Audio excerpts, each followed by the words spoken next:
congé public demain, et puis bientôt, prenant encore, fin d'année qui arrive, encore une fois, le public, il sortit dans un restaurant, dans un food court, et là, mesures de précaution, de quelle manière qui nous peut faire dire comment bizarre.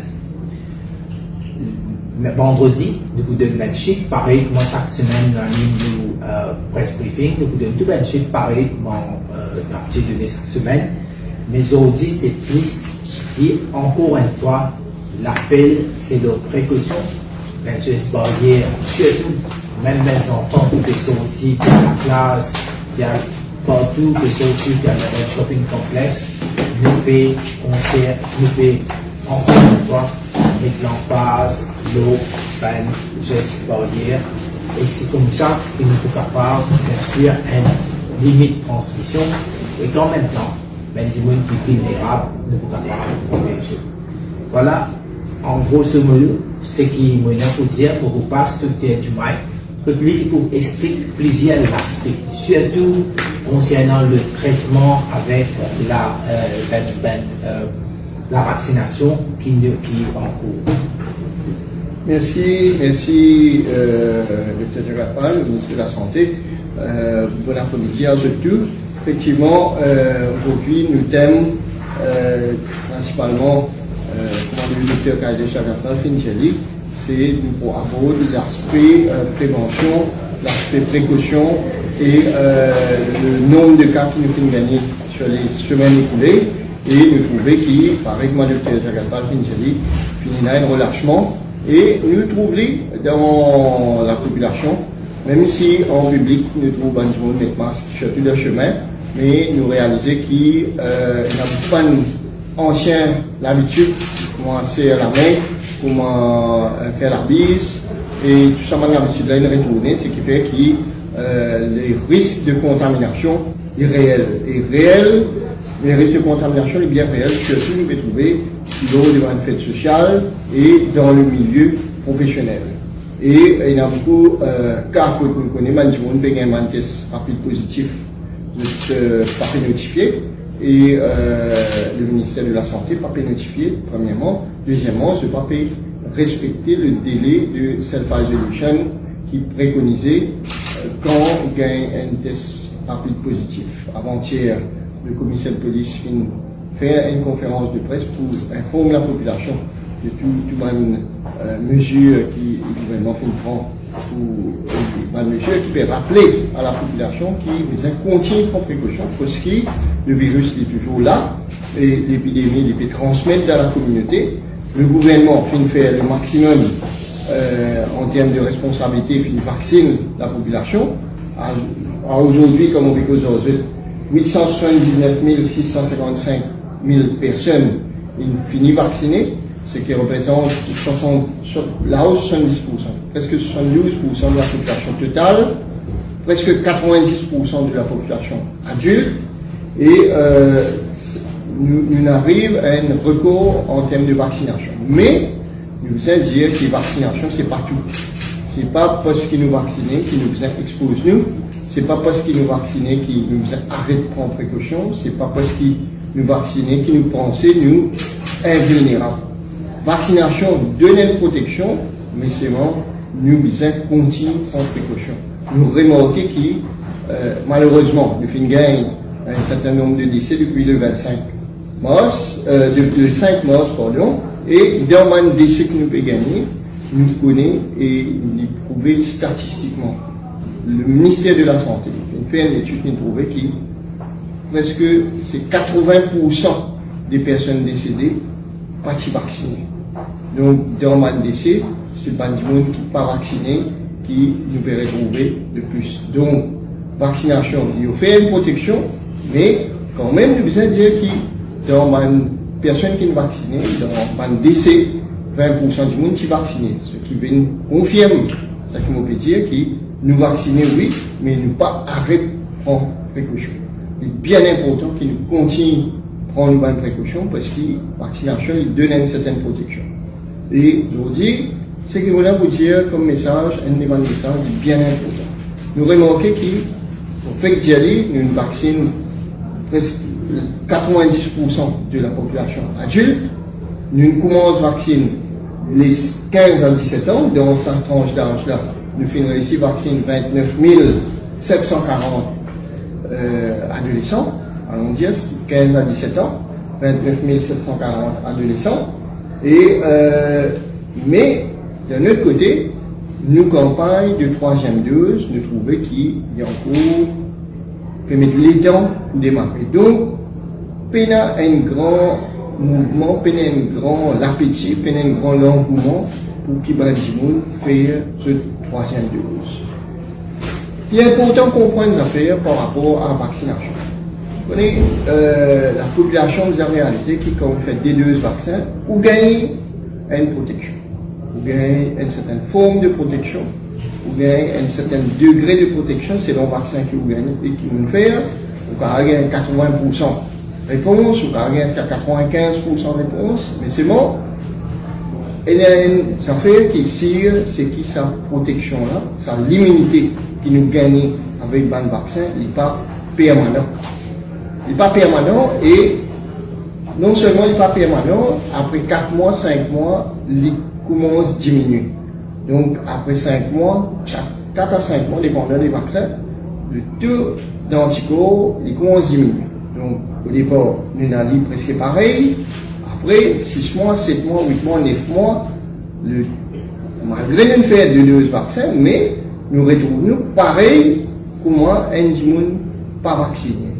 C'est pour ça que le gouvernement met en place cette campagne de vaccination troisième dose. Qui fait pédiatre du monde faire troisième dose, c'est justement pour faire un rappel, une dose de rappel pour qu'il ramène sa protection-là à un niveau qu'il y tient dès le départ. Et parfois, pour certains vaccins, avec 3 doses, nous gagnons encore plus de protection.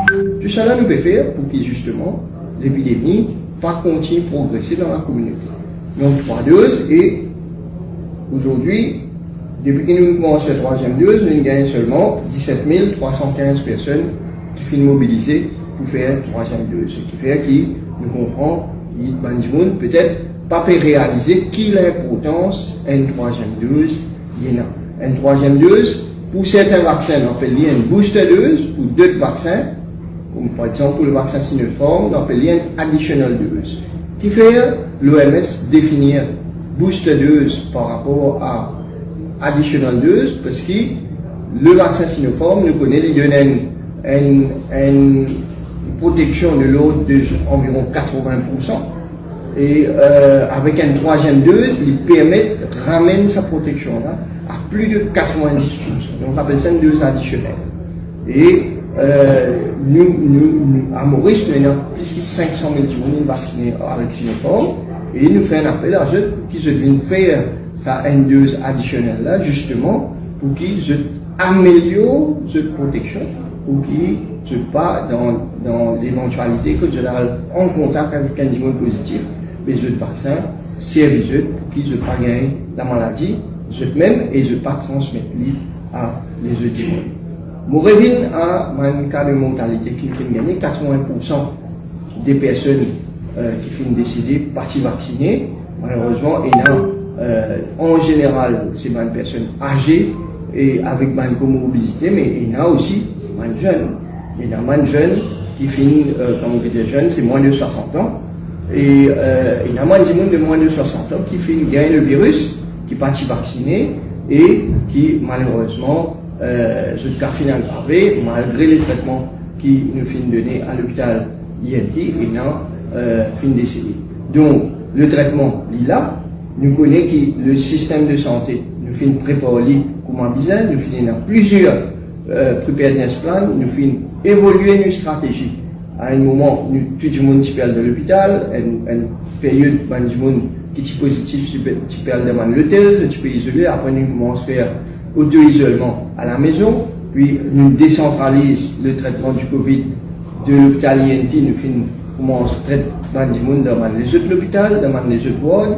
Tout cela nous fait faire pour évoluer en fonction du profil de l'épidémie et avec le niveau de vaccination qui nous est là, avec l'ouverture des frontières. On peut dire que l'ouverture des frontières, c'est un modèle qui nous préfère depuis le 1er octobre, il pas fin et n'a aucun impact l'épidémie à Maurice, puisque le nombre de cas qui nous fait gagner importés les minimes par rapport au nombre de personnes qui finissent rentrer à Maurice. Donc, l'ouverture des frontières finit une réussite et il pas fin impacter la transmission de virus localement.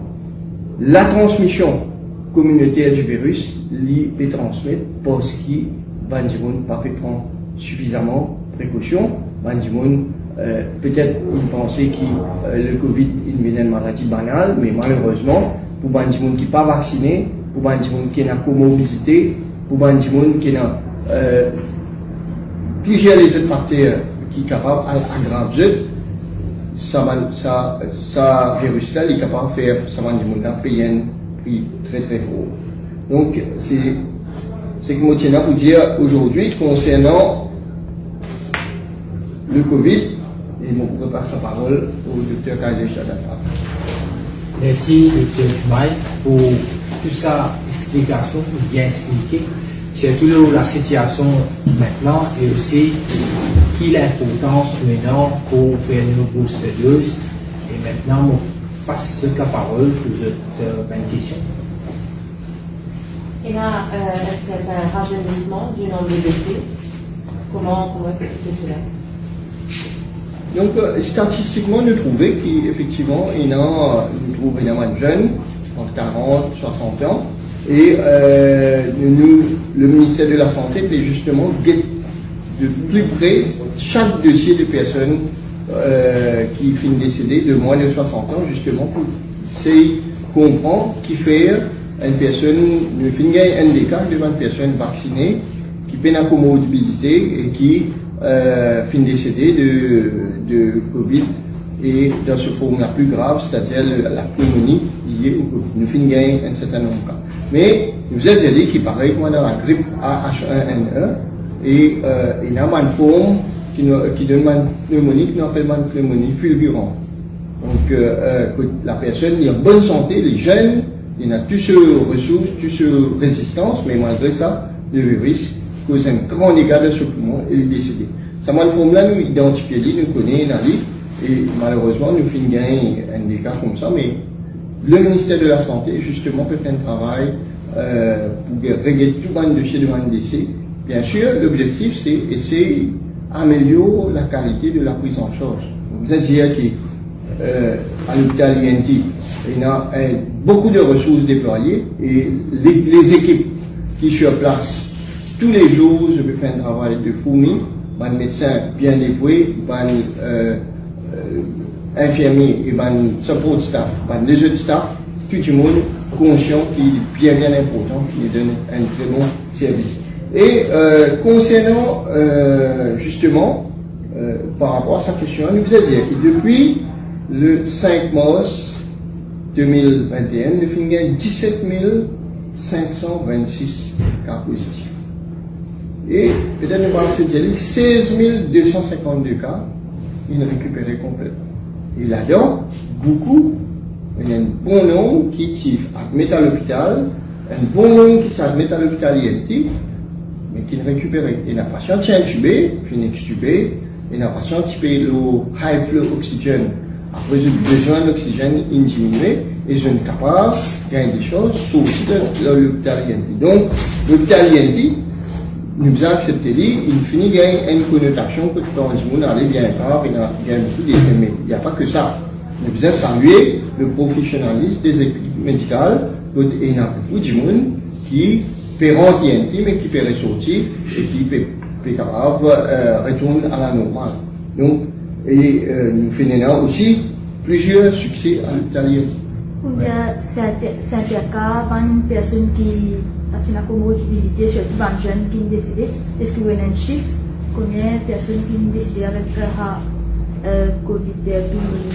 Oui, c'est ça ce que le docteur Jumaï dit. Vous trouvez, nous pouvons travailler sur tout ça. C'est tous les jours, nous pouvons MDC, tous les jours, nous pouvons étudier. Mais bien sûr, comment le docteur Jumaï dit que oui, un des cas, nous faisons gagner qui gêne. Mais encore une fois, c'est nous aussi l'état vaccinal, c'est-à-dire nous aussi l'état ce qui est des autres maladies. Mais nous vous donnons un chiffre à mesure, nous pouvons gagner, nous pouvons recueillir toutes les données. Bien sûr, nous pouvons informer la population qui quantité de monde qui fait en moins de, par exemple, 50 ans, qui est décédé, qui peut être vacciné, qui peut avoir aucune comorbidité. Mais bien sûr, quand nous finissons l'exercice, nous pouvons de ça officiellement. Est-ce qu'ils utilisent le respirateur artificiel ou ventilateur? Bon, c'est si nous gagnons tout ça, ben, chiffre là, nous pouvons compiler. Le cas d'imaginer que le ministère de la Santé paye de priorité, ben, traitement, et là, les statistiques, nous déjà un expert, un expert depuis l'OMS qui peut travailler avec nous pour faire ça, travail, surtout, compiler ben données, faire tout ça. Mais nous, les ressources, les plus nous faire de traitement, on peut faire tout ça, ben, c'est qui est lié avec COVID-19 en termes de services. Bien sûr, les statistiques, ils vont venir doucement, ils permettent tout chaque semaine quand même recueillir tout ça, ben, données là, bien présente, c'est qui nous est là. Mais là, spécifiquement, quand nous cause d'un jeune, et ben, du monde qui, comment on fait dire là, mais tout ça, il faut prendre un petit peu de temps. Vous pensez, ça aussi, il faut venir de ligne officielle.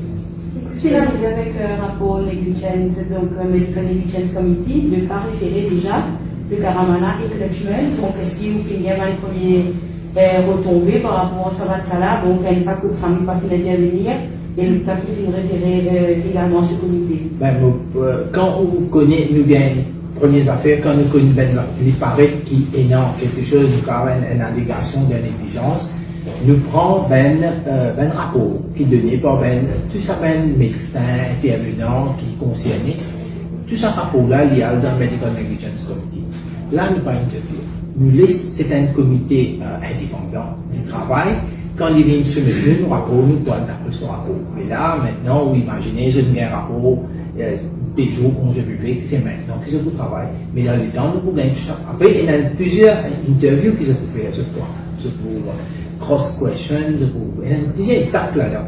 Nous attendons ces étapes-là avant de nous prononcer, nous n'avons pas pris aucun rapport préliminaire. Pour une seule conclusion et qu'une recommandation, nous pouvons adapter ça. Nous venez que les cas fait référence à ce comité-là? Pour concernant le COVID-19, c'est seulement ça décale. Voilà. Quelle situation également concernant l'État dans la communauté?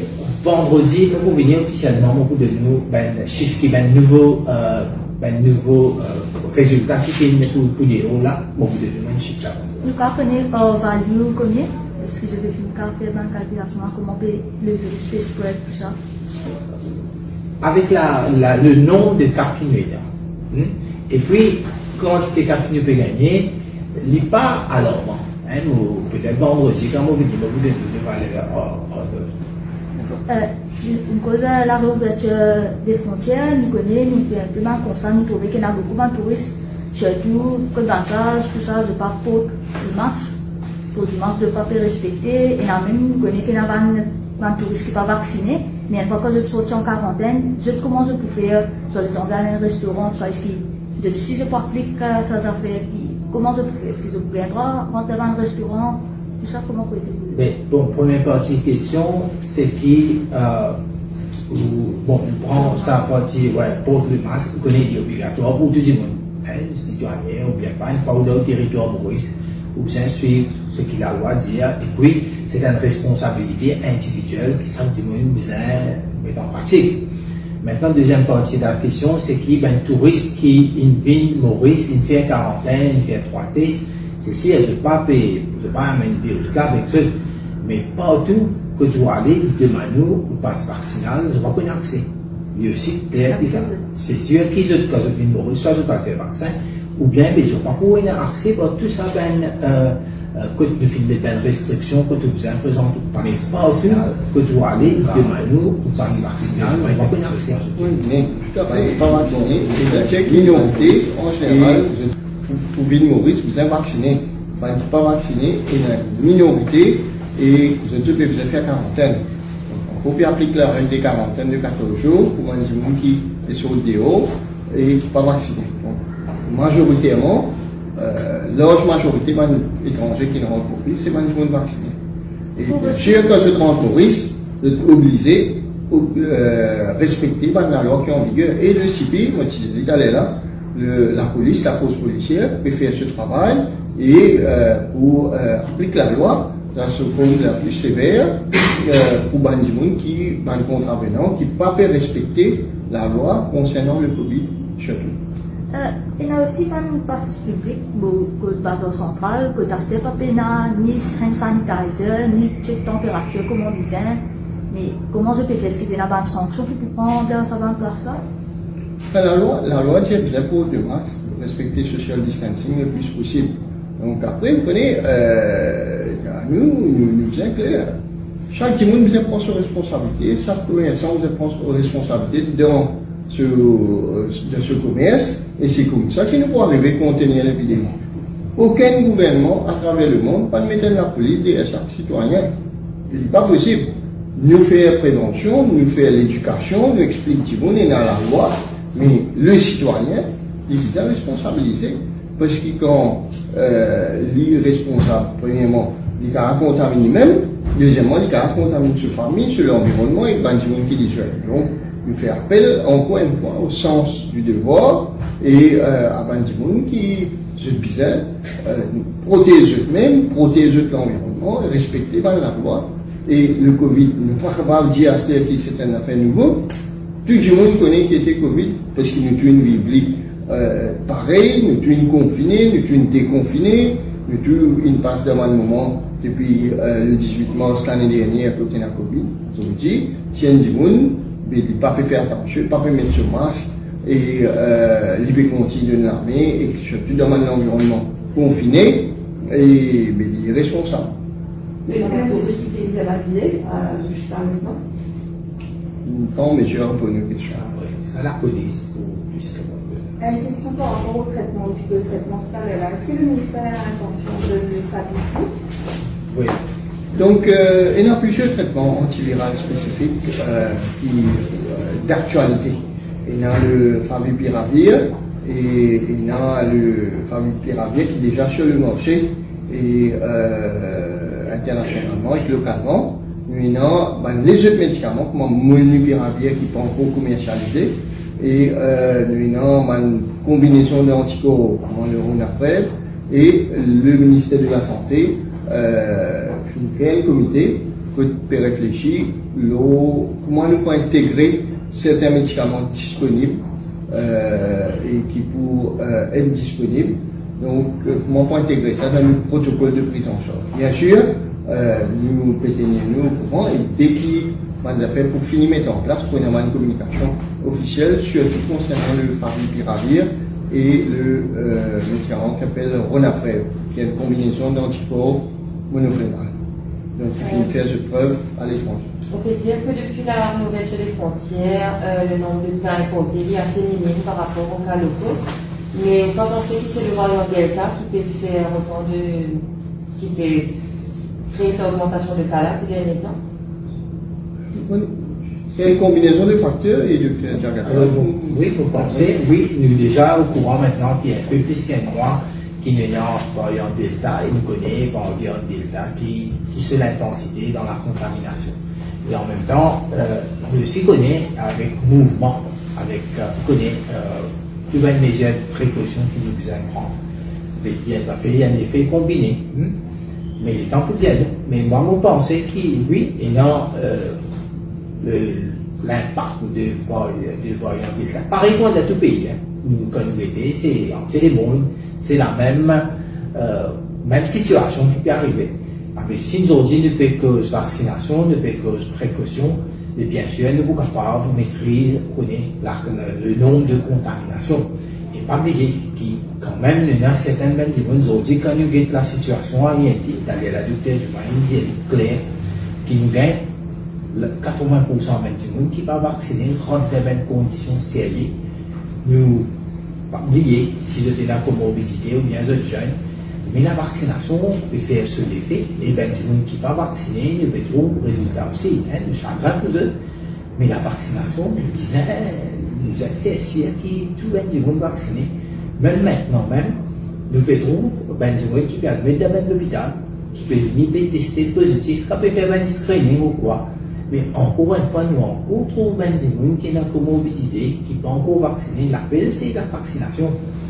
Et surtout avec le variant Delta, mais ce n'est pas pour protéger avec la vaccination, Et définitivement, nous vous trouvons un cas sérieux, nous vous continuer un taux élevé, un cas sérieux, les responsabilités. L'autorité, les pays donnent tout, facilité pour faire vaccin, mais tout restriction, surtout, vous connaissez, le code capable de sortir, si vous connaissez, mais en même temps, c'est une responsabilité, chaque individu maintenant qui met en pratique. La question pour la situation dans les écoles, donc c'est un enseignant de musulman et qui est Manu qui est venu dire faire l'école en raison de la situation où on a fait la question. Bon, pensez nous avons des affaires. Nous connaissons qui l'année dernière, je suis capable d'imaginer, depuis presque les enfants qui à l'école, qui la situation était l'année dernière, les enfants déjà là, avec un retard presque 6 mois. Ça l'année là aussi, et un retard. Et maintenant, sa situation Covid-19, qui Covid-19 est dans la société, qui quantité du coup là. Je te connais qui c'est pas pour demain qui nous pour éliminer Covid-19, mais il y a une balance à faire. Une balance avec toutes les précautions qui sont pour protéger les enfants. La vaccination des enfants est déjà finie pour commencer. Et j'espère que bientôt nous gagnons encore le vaccin qui permet de continuer étant la vaccination pour les enfants. Il y a un année qui peut dire qu'il y a une solution pour toutes les choses. Mais nous faisons cette balance, que les enfants se scolarité, que les enfants nous protègent les enfants aussi. Et bien sûr, avec les combinés des trois, c'est le ministère de l'Éducation, le ministère de la Santé, je pense, connaît l'avenir comme ça. Il y a beaucoup de plaintes concernant l'IMU, ça m'a dit là, et comment je peux faire pour rectifier ça? Qui va nous connaître, qui n'a pas d'attendre beaucoup pour l'ambulance, tout ça. Vous imaginez que le DMU il commence à fonctionner à partir du début septembre. Alors, nous faisons recruter un médecin. Et un médecin qui peut faire, peut commencer un service qui jamais été là, Maurice, première affaire, un service que il y a au téléphone. Et à partir de là, le médecin DMU, je prends une décision qui est bizarre. En général, depuis septembre, pour nous mener jusqu'à aujourd'hui, DMU fait le travail. Parce qu'il ne faut pas oublier, c'est des centaines d'appels qui sont gagnés et autres. Mais quand même, nous filtrons certainement dans la presse et dans le pays, nous filtrons certaines failles et le ministère fait une adresse à cette faille là à travers la première affaire pour un recrutement qui peut faire encore à peu près une quinzaine de médecins qui attendent une formalité complétée. Et aussi, parce que c'est le plus au téléphone, nous pouvons aussi trouver les gens qui connaissent le paramédical qui est capable en même temps de donner un coup de main, le IMU team, pour être capable d'une plus efficace. Et qu'en même temps, il y a cette coordination entre l'IMU, le SAMU, le ART, appelé de restaurant team, nous pouvons essayer de trouver une difficulté, nous pouvons adresser tout ça. Mais bien sûr, avec les temps, vous pensez le DMU pour fonctionner mieux, avec tout ça, une facilité que le ministère met à disposition. Et puis, bien sûr, capable plus que ça, connaît comment prendre en charge un patient à partir de téléphone pour jusqu'à venir sur un traitement. Et au niveau de l'hôpital INT et des autres hôpitaux aussi, le ministère peut faire beaucoup d'efforts par rapport à la communication, pour donner une nouvelle à une famille de personnes hospitalisées. Nous connaissons un problème, parfois de dire que je passe quand cette famille n'admet dans l'hôpital, mais je ne sais pas connaître qui peut arriver. Et évidemment, il y a toujours le problème qui est un docteur qui peut occuper un patient. Bon, je ne sais pas comment néglige un patient pour aller au téléphone à l'informer une famille. Donc il y a une balance qui nous a trouvée et le ministère de la Santé peut travailler sur une façon de communication justement capable au moins 1 à 2 fois par jour communiquer, donner la famille et les personnes proches bonnes nouvelles justement pour calmer l'anxiété. Parce que nous comprenons les humains qui quand on est une famille de l'hôpital ou bien un tracas et à la minute où on vit connaît qui peut arriver, pas peut arriver et il y a le système qui le ministère peut mettre en place pour capable communiquer le maximum. Exactement. Et puis, moi je connais qui la communication devient confidentielle entre le patient et l'information d'un patient avec son parent. Sinon, le téléphone est un peu difficile pour nous aller expliquer qui ça n'a ce parent exactement. Et là, ça va, le ministère du Travail a une façon qui manière capable l'information qui est un patient besoin de transmettre à ce parent. Alors une fois nous déjà nous commençons à mettre en place, une fois nous faisons ça, nous savons qui nous peut donner l'information là, dis-nous qui c'est impossible quand même, c'est l'information confidentielle. Avec OSPK, présence d'État et aussi ça va une discipline là, est-ce qu'il y a un lockdown ou bien pas pour dans le lockdown encore? Vous pensez, le lockdown c'est du passé. Hein? C'est à l'époque que nous pratiquions dans le Covid-19, pour rappel, l'année dernière, vous pouvez imaginer qu'il est en utilité sans nous connaître le traitement, sans nous connaître la vaccination, sans nous payer aucune information sur le Covid-19. Cette année, c'est tout à fait différent. La vaccination, autant d'informations, autant de... Vous connaissez, tout le monde aujourd'hui est bien au courant. L'évolution au niveau international d'un pays, des autres pays qui peut faire, comment ils gèrent cette situation. Ben, on apprend tout ça avec l'équipe qui ici, le High Level Committee, une décision ne prend pas, pas une seule du monde qui prend une décision, c'est une équipe qui travaille, qui prend une décision. Mais tout ça là, mais nous continuons. Alors, vous êtes résumé qui, le lockdown, c'est du passé. Est-ce qu'il risque de vaccin Moderna avec le Novavax? Moderna, oui, nous déjà fini commencer en communication avec le manufacturier. Oui. Nous déjà en communication avec lui, mais ben, nous pouvons faire toute une formalité. Vous imaginez quand on envoie un vaccin, il y a plusieurs étapes qu'on fera, les demander est-ce qu'il y a la capacité pour garder ça dans le vaccin là, tout ça dans le détail là. Le ministère qui envoie maintenant, nous attendons la communication. Quand je dis nous, ben, je fais pour delivery. Et puis, important pour nous. Quelle quantité ça va nous aider, ça vaccin? Bien sûr, tout ça, nous pouvons connaître à travers, nous pouvons connaître qui quand ces vaccins nous peut gagner. Là, pour une première réponse, nous pouvons nous dire qu'il nous c'est les populations qui n'ont pas fait vacciner, c'est même, on va 18 ans, hein, ça a deux autres priorités. Et pas oublier votre vaccin, il y a une population, un bon pourcentage de population qui ne peut pas vacciner en bas de 18 ans. C'est un vaccin qui peut adresser cette population-là. Et bien sûr, là, les profils dans différents. C'est le Vaccination Committee depuis du mois même, et ce comité pour dire, pour de nous, pour advise, nous, pour recommander nous, qui nous a fait. Et le Novavax, est-ce qui nous concerne?